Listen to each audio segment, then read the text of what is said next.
Sabun Khashiva derivantanot.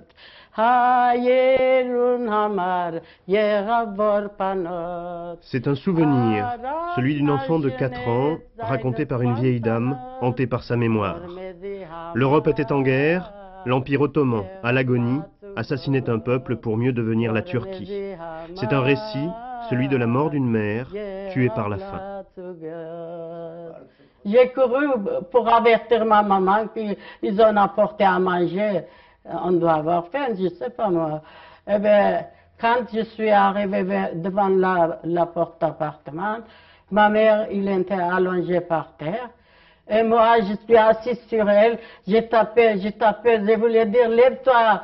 Ils ont apporté à manger avec mes petits gestes. Eh bien, elle ne bougeait pas. Les femmes, ils sont venues. Oh, il est mort, ils ont dit.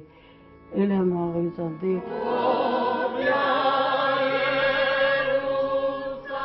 Le génocide arménien, c'est cette souffrance, exilée avec ses enfants. D'Alep à Beyrouth, de Beyrouth à Marseille, puis Pont-d'Aubenas, Vienne, Valence ou Dessine. Longtemps, ce fut une souffrance muette. Elle s'est fait entendre à partir de 1965, d'abord dans la République soviétique d'Arménie, puis dans toute la diaspora. 3 décennies de revendications n'ont pas suffi. Le peuple arménien attend toujours la reconnaissance de son martyr. Il se bat lui aussi contre ceux qui nient le génocide.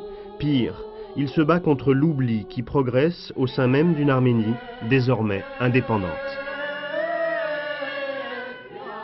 Et la Turquie joue un rôle, on le sait clairement, en Bosnie, joue un rôle clairement, on le sait, en Tchétchénie, par un soutien direct.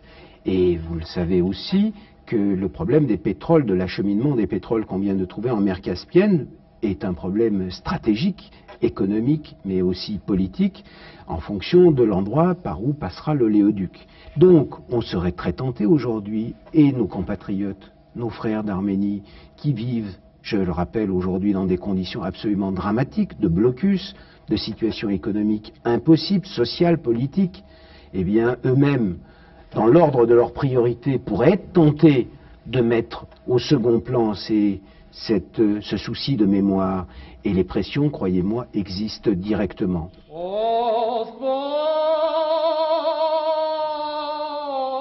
Entre 1915 et 1923, les 2/3 de la population arménienne de Turquie ont été massacrés.